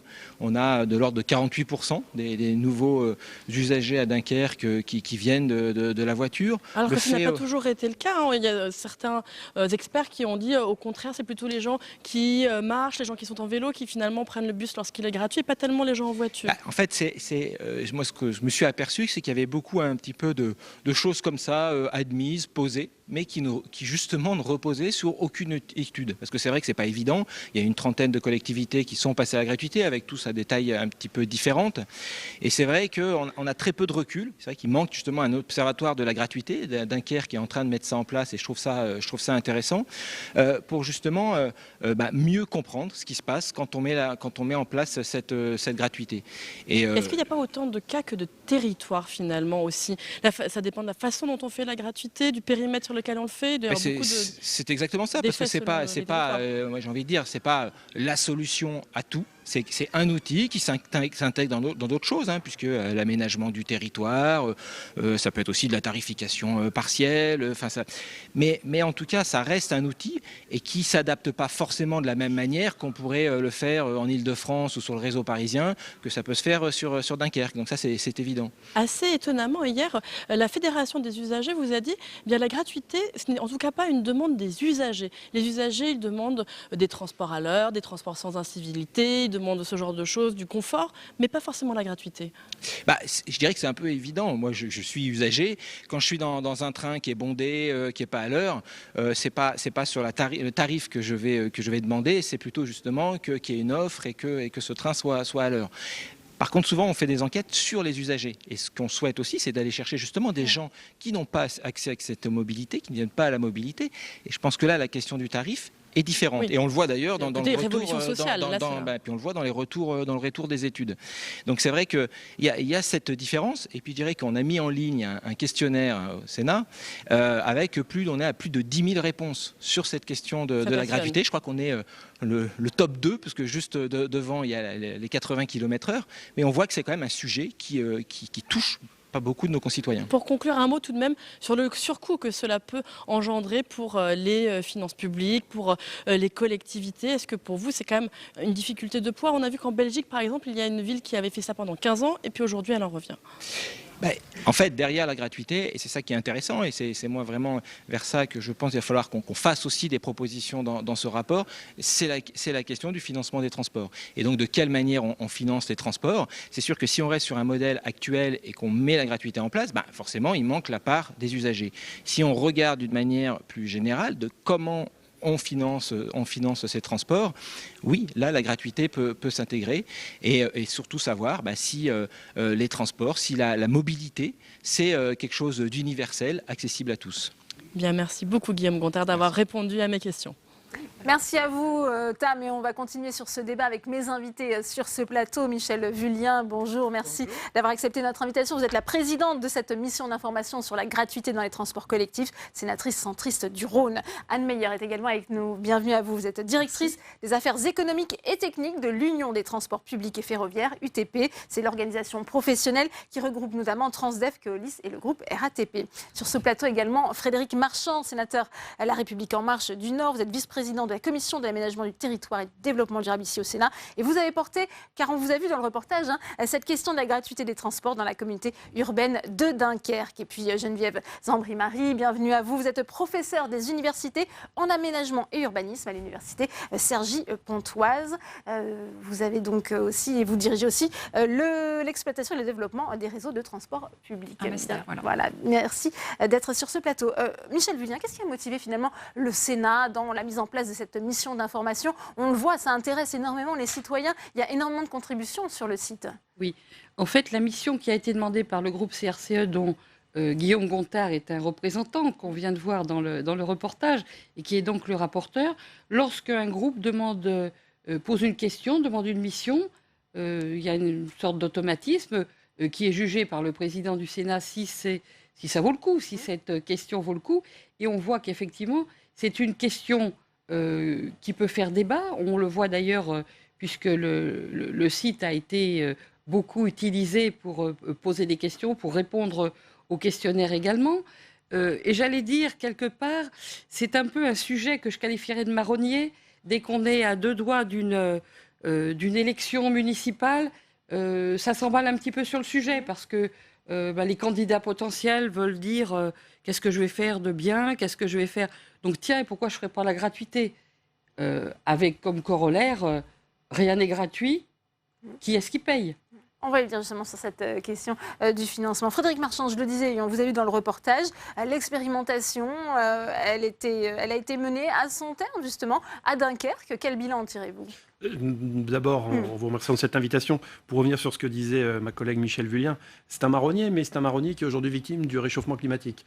Et effectivement, la prégnance de la question de la gratuité des transports, je pense qu'il faut effectivement la situer à l'aune des élections municipales qui arrivent, mais aussi à l'aune de cette sensibilisation de plus en plus forte sur la question du réchauffement climatique et notamment la question des mobilités. Mais pour revenir à Dunkerque, c'est vrai qu'effectivement, j'ai eu la chance de vivre ce qui se passait avec la première expérimentation qui se déroulait le week-end et la généralisation du système. Et on peut dire qu'aujourd'hui, que ce qu'il se passe à Dunkerque, visiblement, Dunkerque, on n'en parle pas que pour le film qui se déroule pendant la Seconde Guerre mondiale, mais on en parle aujourd'hui sur la question de la gratuité des transports. Et je pense que le maire de Dunkerque doit être surpris, agréablement d'ailleurs, de cet engouement autour de cette question, puisque ce qui s'est passé sur Dunkerque est assez extraordinaire, je dois le dire, puisqu'on dépasse la simple question des mobilités. On est vraiment sur un projet qui a été pensé avant les élections municipales par celui qui était candidat, qui s'accompagnait aussi d'une réflexion en termes de réaménagement du territoire de la communauté urbaine de Dunkerque. Donc on a là une problématique qui est tout à fait complète et qui est très spécifique au territoire de la communauté urbaine de Dunkerque. Geneviève Zambry-Marie, on n'est pas dans la démagogie, dans les considérations électoralistes. Quand on veut mettre en place la gratuité dans les transports collectifs, c'est aussi une politique d'aménagement du territoire? Alors, ça peut être une politique d'aménagement ou d'urbanisme quand on veut, par exemple, comme à Dunkerque, reconquérir un centre-ville, parce qu'il est vrai que cela peut permettre, on peut le supposer, d'amener davantage d'usagers, de clients vers les commerces, vers diverses animations qui peuvent être organisées dans le centre-ville. Donc, il est vrai qu'à l'heure où un certain nombre de centres-villes de ville moyenne connaissent des difficultés, avec des commerces qui ferment, et des citadins qui préfèrent fréquenter des grandes surfaces de périphérie, alors ce qui est aussi aidé par l'usage de la voiture particulière, et moyen d'urbanisme aussi qui va dans ce sens-là en France, il est vrai que on peut avoir comme idée, d'un point de vue politique, d'essayer de reconquérir un centre-ville en essayant d'améliorer la fréquentation des transports en commun. C'est une manière aussi de lutter contre la pollution. Est-ce qu'il y a des effets qui sont déjà comptabilisés? Alors, en matière de recherche, puisque voilà, moi je vais représenter le côté plutôt enseignant-chercheur, il existe une recherche qui a été menée sur Dunkerque, notamment donc par différents enseignants-chercheurs, voilà, qui a montré un certain nombre d'effets intéressants, donc liés à la gratuité le week-end, donc en matière de report modal vers les transports en commun. En matière aussi donc, de fréquentation plus élevée, notamment en ce qui concerne les personnes isolées, les jeunes, je crois aussi. Voilà, donc un certain nombre d'effets intéressants, mais il est vrai sur un exemple particulier. Et aujourd'hui, les études sont trop peu nombreuses pour pouvoir dresser des généralités et donner voilà, des orientations aux politiques publiques qui soient vraiment fiables. Donc il y a un seul exemple, à ma connaissance, et donc... Voilà, c'est vraiment du cas par cas. Ouais. Anne Mayer, c'est vrai qu'on parle souvent de cette gratuité des transports comme justement un moyen de lutter contre la pollution, contre le réchauffement climatique de fait, et du coup aussi de désengorger un peu le trafic. Mais est-ce qu'on peut être sûr que si les transports sont gratuits, finalement les gens vont délaisser leur voiture ? C'est tout l'enjeu aussi. Hein. La grosse difficulté, c'est qu'effectivement, on n'a pas beaucoup de recul en la matière. Ce sont des phénomènes relativement récents. Les réseaux, actuellement, il y avait une trentaine de réseaux en province qui ont la gratuité, mais souvent, ce sont des petits réseaux, des réseaux qui étaient des réseaux communaux. Donc, quand on est passé à l'échelle intercommunale sur un territoire plus large, les questions se sont posées de continuer éventuellement la gratuité de ces populations ou de proposer d'autres types de services. Donc, on a peu de matériaux et les connaissances qu'on a en la matière ne montrent pas forcément d'effet report modal incontestable. On a des situations d'augmentation de fréquentation, encore heureux. On partait aussi de situations où les transports publics ne faisaient pas encore le plein en termes de fréquentation. Donc on a effectivement plus de monde dans les véhicules. Après, les effets, est-ce que ce sont des gens qui, par le passé, utilisaient déjà les transports publics et augmentent leur déplacement en transport public ? Est-ce que ce sont des marcheurs qui, plutôt que de faire un ou deux arrêts avant un pied, utilisent le transport public. À l'heure actuelle, on a très très peu de données pour dire qu'il y a un effet report modal et c'est quand même là la grande question. Alors justement, puisque vous avez auditionné hier justement le président de la Fédération nationale des associations d'usagers des transports, Bruno Gazeau. Il a justement quelques chiffres sur cette question du report modal. Je vous propose de l'écouter. Le report modal, en général, évolue de l'ordre de 2% dans les villes qui ont pratiqué la gratuité totale, pas beaucoup plus. Et ils ont attiré souvent les vélos, enfin les cyclistes, ou les piétons, les jours où il pleut, les jours où ils sont pressés, les jours où le bus arrive et donc on saute dedans, mais pas forcément ceux qui ont plusieurs voitures ou une voiture dont ils se servent très régulièrement. Voilà, donc le report modal, il n'y a pas d'études qui le prouvent à ce stade, et même le contraire. Vous n'êtes pas d'accord, Frédéric Marchand ? J'entends ce que dit effectivement le président de la FNOT, mais j'ai envie de dire qu'il y a l'avant Dunkerque et il y a l'après Dunkerque sur cette question. Et qu'effectivement, toute la dynamique qui a été mise en place par le maire de Dunkerque, accompagnée en cela par quelques laboratoires spécialisés, avait pour objet justement de produire des études, puisqu'on sait les uns et les autres que nous n'avons aucun recul. Et on se rend compte aujourd'hui que la première étude qui vient de sortir, qui est toute récente, qui date du mois de mai, permet là aussi de revenir sur certains présupposés. J'entendais le vélo, on se rend compte effectivement que la part vélo sur Dunkerque n'est pas foncièrement la part la plus importante. Par contre, là où les choses sont intéressantes, c'est quand on regarde le report modal par rapport à la voiture. Et là, on voit qu'il y a quand même des conséquences assez intéressantes, notamment s'agissant du deuxième véhicule, puisque 2000 personnes ont été interrogées, donc ce qui est quand même un panel assez représentatif sur la communauté urbaine, et que bon nombre des gens disent qu'effectivement, ils ont revendu leur deuxième voiture, puisqu'ils n'en voyaient pas l'utilité. Autre fait qui est assez intéressant, le nombre de jeunes qui disent finalement on ne va pas passer notre permis de conduire, ça n'a aucun intérêt. On bénéficie d'un réseau qualitatif, puisque au-delà de la question de la gratuité, il faut aussi comprendre que tout le réseau a été repensé. On va y venir, oui.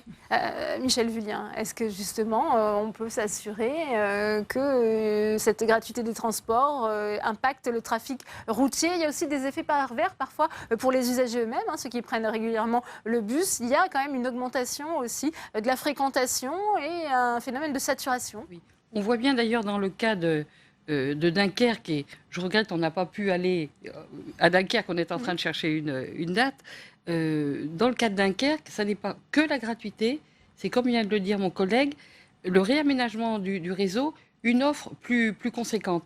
Et je pense, moi, pour l'expérience que j'ai sur le réseau de Lyon, moi, ça fait depuis 1995 que je m'occupe des transports publics. J'ai été vice-présidente pendant 3 mandats sur la mobilité. À aucun moment, la question de la gratuité est venue. En revanche, et très fortement, c'est il nous faut beaucoup plus d'offres, il nous faut un maillage différent, il nous faut des endroits où poser nos voitures, il nous faut des sites propres, il nous faut gagner du temps avec le transport public. Et on voit bien que ça n'est pas le coût qui va faire poser la voiture, c'est le fait d'être beaucoup plus pratique, d'aller plus vite, d'être plus confortable. Moi, je vois bien, quand je prends, par exemple, pour aller à la métropole, que je prends un bus, je pose ma voiture près du bus et j'ai une demi-heure de bus, je peux travailler, je peux faire autre chose. Alors, à condition, bien sûr, que les bus ne soient pas bondés, mais on voit bien l'effet pervers tout de suite qui peut se dessiner sur la gratuité, c'est que ça prive les réseaux de la capacité de continuer à investir. Dans le cas de Dunkerque, et moi ce que je souhaite, c'est que l'expérience qui est bien démarrée de Dunkerque se poursuive, mais c'est que quelque part, là, il y a eu un transfert quelque part d'un projet sur un autre projet, et ensuite la pérennité, on voit bien nous, sur un réseau. Alors c'est vrai que le réseau de Lyon ne peut pas se comparer. Je voyais Niort avec moins de 100 bus, nous 1000 bus, des tramways, des métros, des trolleybus, nos ficelles, c'est-à-dire... Bon, Niort qui a mis la gratuité des transports. Voilà, qui a mis aussi la gratuité des transports. On voit bien que ça peut être sur certains réseaux, et comme on l'a vu d'ailleurs dans les auditions, pour redynamiser un centre-ville, redynamiser, etc. Mais à un moment donné, si on est sur une grande vision beaucoup plus globale, à Lyon par exemple, le Citral gère l'ensemble du réseau urbain et interurbain. On touche là au cœur du problème aussi, c'est la question du financement, justement. Oui, à Anne-Mayer, on voit aujourd'hui que certaines villes, alors peut-être que Frédéric Marchand nous dira le contraire, qui ont investi pour justement mettre en place cette gratuité des transports, sont obligés un petit peu de rogner justement sur le maillage territorial et la qualité aussi effectivement, comme le disait transports collectifs. la sénatrice, ce qui est important, c'est que l'offre suive. On est face à des enjeux, congestion, pollution, de fortes demandes de nos citoyens en matière de mobilité. Le transport public, c'est une des solutions, ce n'est pas le problème. Donc il faut donner des moyens au transport public, et on a encore des agglomérations qui ont une offre qui a besoin d'être plus structurée. Il faut travailler sur les enjeux de correspondance. Il faut faciliter, il faut rendre la mobilité beaucoup plus fluide, être dans une logique beaucoup plus porte-à-porte. Voilà. D'ailleurs, on a une LOM qui va offrir une palette de services qui vient d'être adoptée, offre une palette de services à disposition des collectivités locales qui vont pouvoir mailler le territoire en fonction des besoins des clients. On est effectivement sur des clients parce qu'on a des voyageurs qui sont totalement rationnels dans leur comportement. Donc si on a une information fluide, temps réel, la possibilité d'utiliser les outils numériques pour donner des informations, pour fluidité, un seul titre, la possibilité d'acheter ces titres et de ensuite valider simplement avec un smartphone une carte numérique. Tout ça, ce sont des éléments qui vont simplifier la mobilité. On a à l'heure actuelle une voiture particulière qui est très facile. On a créé malheureusement en France des captifs de la voiture particulière. On le voit avec le phénomène des gilets jaunes. Donc il faut aussi rendre les transports publics aussi faciles et se dire le matin, je ne cherche pas mes clés, mais je cherche ma carte où j'ai mon smartphone et je vais prendre le transport public. Un véritable changement des mentalités. Complètement. Oui, Claude Fauché, vous le connaissez, le délégué général de l'Union des transports publics et ferroviaires. Il était également auditionné hier par la mission d'information. Justement, il est revenu sur cette question de la gratuité qui prive, selon lui, aussi les collectivités territoriales de ressources. On l'écoute. Le premier inconvénient de la gratuité est la gratuité. Parce que de fait, elle prive l'autorité organisatrice de ressources. Elle a, comme cela a été dit par Jean-Sébastien Barrot éventuellement, des incidences fiscales qui aujourd'hui ne sont pas toujours avérées, notamment le principe de non-récupération de TVA, puisque normalement les services qui donnent lieu à non-facturation doivent donner lieu à non-récupération de TVA, ce qui pour les collectivités en termes notamment d'investissement n'est pas neutre. Geneviève Zambry-Marie, ce n'est pas neutre, c'est un choix réel, politique pour les collectivités, puisque ça a un impact financier sur leur budget. Alors oui, c'est un choix parce qu'il est vrai que la part des recettes du transport public lié à la vente des tickets ou des abonnements représente 30% en moyenne sur l'ensemble de la France.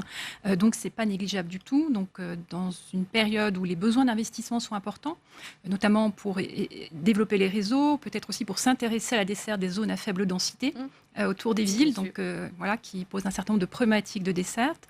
Et il est vrai que 30%, c'est une part importante. Si on considère que les budgets d'investissement sont constants ou peuvent augmenter, si on considère que les budgets de fonctionnement peuvent aussi évidemment, de façon corrélée, augmenter, il va de soi qu'il convient, ça pose un enjeu, une problématique particulière, une question évidemment importante que de savoir comment financer ces fameux 30%. Comment ça a été résolu justement cette difficulté à Dunkerque, cette question justement du financement? La particularité dunkerquoise fait qu'il y a un écosystème économique avec un versement transport, demain versement mobilité, qui a permis effectivement au président Patrice Vergrit, maire de Dunkerque, de faire en sorte que ce versement mobilité vienne dans le pot commun par rapport à un choix politique qui avait été fait, qui est assumé au jour d'aujourd'hui et qui permet à la mécanique, j'ai envie de dire, d'avancer tranquillement et sereinement. Et bien évidemment, on ne peut que souhaiter, comme le disait ma collègue Michèle Vullien, que la mécanique puisse continuer à avancer. Mais elle est particulière et comparaison ne valant pas raison, l'exemple dunkerquois n'est absolument pas duplicable. Une autre donnée qu'il faut prendre en compte, c'est la particularité du réseau. Puisqu'on parle aujourd'hui de réseau en étoile, à Dunkerque, vous n'êtes pas sur un réseau en étoile, vous êtes sur un réseau qui est linéaire et donc qui permet là aussi une fluidité, une fiabilité qui est sans doute beaucoup plus forte et qui fait en sorte que le succès est au rendez-vous. Michèle Vullien, on sait qu'il y a des villes comme Paris, par exemple, qui ont envisagé à un moment de le faire avant de faire marche arrière. On disait aussi un choix politique. Alors, moi, je ne qualifierais pas de marche arrière. La maire de Paris dit, voilà, je vais tester, voir si c'est faisable ou pas. Elle teste son idée. Elle ne dit pas, je vais faire et je fais marche arrière. Elle teste son idée.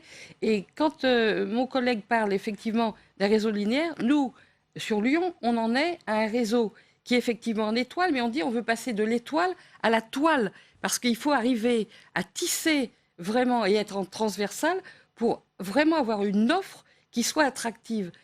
Auquel cas, on peut à ce moment-là se dire, on pose les voitures. Et c'est vrai que moi, j'ai été déçue dans la loi d'orientation des mobilités qu'on ne trouve pas, par exemple, des sources de financement comme... je vais vous donner un exemple. On fait un tramway, on va de bord à bord, de façade à façade, on fait quelque chose de super. D'un seul coup, le prix des appartements qui étaient là fait un bond. Et c'est le particulier qui va gagner quelque part, alors que c'est tout l'argent public qui a été mis pour le transport et pour faciliter et faire en sorte que ça devienne attractif. Donc moi, j'avais essayé de faire passer un amendement en disant, eh bien voilà, à la première mutation de ce bien, il faut que ça revienne à celui qui a mis ses sous pour continuer à être vertueux. Ça n'a pas été possible, mais je pense qu'il faut arriver à se dire que oui, le transport public, et là on n'est plus sur gratuité par gratuité, c'est cette offre qui permet aux gens effectivement de poser leur voiture, d'être sur beaucoup moins polluant et de pouvoir avoir une vie plus facile et d'être sur de l'intermodalité, de l'interopérabilité des titres et de dire on trouve, voilà, d'organiser une ville facile, et je me tourne vers vous madame qui êtes chercheuse universitaire, de se dire comment on améliore la qualité de vie des gens, et c'est par une offre et pas par dire je vous fais gratuit, mais finalement je vais un peu rétrograder mon offre. Donc voilà, moi je suis Elle plutôt... existe d'ailleurs par ailleurs cette gratuité parfois. Il y a beaucoup de personnes qui sont justement dispensées de payer les transports publics. Des tarifs réduits. Des tarifs réduits. Oui, effectivement, de tout temps, puisque depuis 1982, le transport public est décentralisé, donc aux mains des collectivités locales. Et de tout temps, les collectivités locales ont réfléchi à leur population et ont proposé différents types de services et différents types de tarification. On a des tarifications. L'exemple dunkerquois permet de passer un peu la surmultiplier pour les uns et les autres en matière de réflexion. Oui.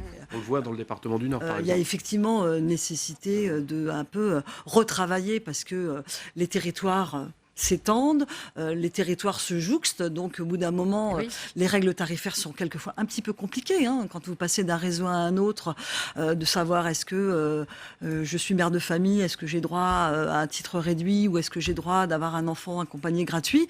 Donc il y a un petit peu de clarification et de tarification de plus en plus, ce qu'on appelle solidaire, basée sur non pas le statut de l'individu, mais sur le quotient familial.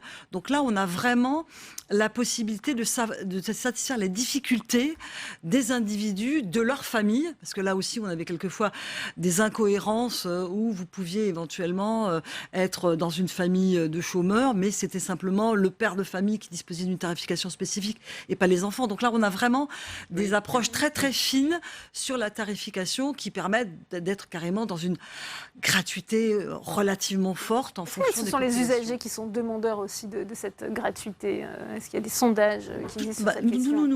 Nous avons un observatoire de la mobilité depuis maintenant une dizaine d'années et on se rend compte que la tarification, quand vous posez le coût du transport public, ce sont les non-utilisateurs qui jugent le transport public un peu cher.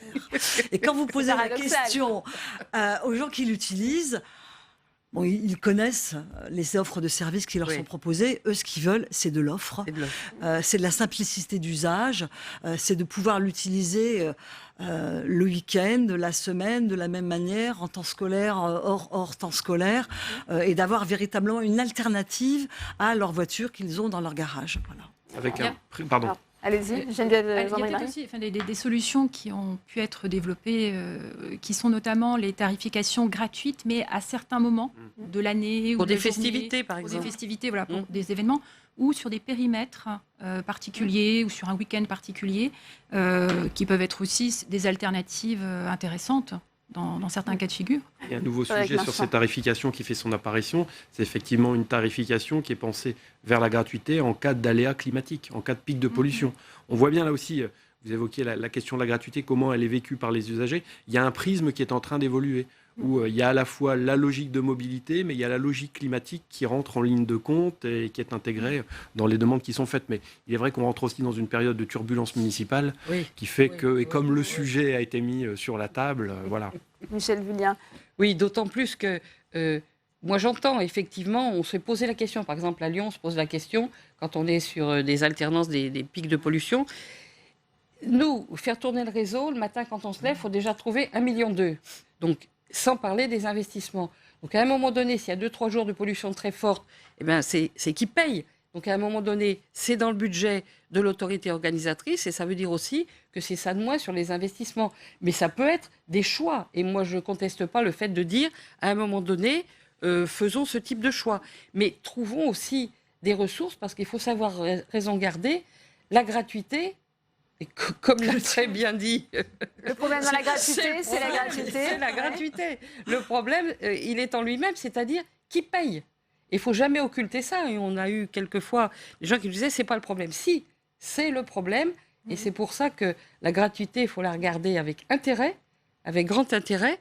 Mais il faut aussi aller jusqu'au bout de la démarche. Oui, parce que c'est vrai que les deux autres sources de financement, c'est le versement transport, donc ce sont les entreprises qui financent. Les employeurs. Les employeurs, oui. Les employeurs. Ouais. Et puis, le reste, c'est le budget de la collectivité locale, l'autorité organisatrice, donc c'est le contribuable. Voilà, donc c'est de toute façon, c'est d'arbitrage de quelqu'un. De choix et de choix politiques. Et qui plus est, quand on évoque le VT, qui va être maintenant le versement mobilité, les employeurs disent « Et pourquoi je paierais pour financer des gens qui sont capables de payer leur transport et à qui on fait la gratuité ». Donc il y a toute cette ambiguïté. D'ailleurs, quand on a auditionné le MEDEF, ils nous l'ont dit clairement. Très rapidement, Frédéric Marchand, Dunkerque n'a pas l'intention de revenir sur cette mesure ? Ah bah a priori, non, Dunkerque n'a absolument pas l'intention de revenir sur cette mesure. La preuve, la création d'un observatoire à l'initiative de l'exécutif dunkerquois qui, je pense, va pouvoir là aussi permettre de prendre du recul et d'avoir, puisqu'on le voit bien et on l'a vu dans le cadre des auditions, on manque de recul et on manque de véritables études. Donc voilà, il y a à la fois la pratique et la théorie. L'exemple est là et un exemple à suivre. Merci à vous d'être venus sur ce plateau. Avant de se quitter, on va repasser par l'hémicycle puisque vous le savez, eh bien, l'examen de la réforme de la fonction publique se poursuit. On fait tout de suite un point avec vous, Alexandre Poussard. Oui, Delphine, et cet après-midi, on parle des carrières des fonctionnaires, on parle promotion, mutation, avancement. Et aujourd'hui, pour chaque décision concernant la carrière d'un fonctionnaire, un avis doit être rendu par une commission composée à la fois de représentants du personnel et de l'administration. On appelle ça la commission administrative paritaire, la CAP. Et cette commission s'exprime sur tout un tas de décisions de carrière, sanctions disciplinaires, départ à la retraite anticipée, mise en disponibilité, promotion, détachement. Et le gouvernement veut simplifier tout ça. Il veut réduire drastiquement les prérogatives de ces commissions. Elles ne pourront plus s'exprimer que sur les licenciements de fonctionnaires. Les sénateurs sont plutôt favorables à cette simplification, mais ils veulent que les représentants du personnel continuent à donner un avis sur les promotions de fonctionnaires qui sont quand même des décisions importantes. Merci beaucoup Alexandre pour toutes vos précisions. C'est la fin de cette édition. Merci à vous de l'avoir suivi. On se retrouve demain à 14h pour les questions d'actualité au gouvernement. Très bonne suite des programmes sur Public Sénat.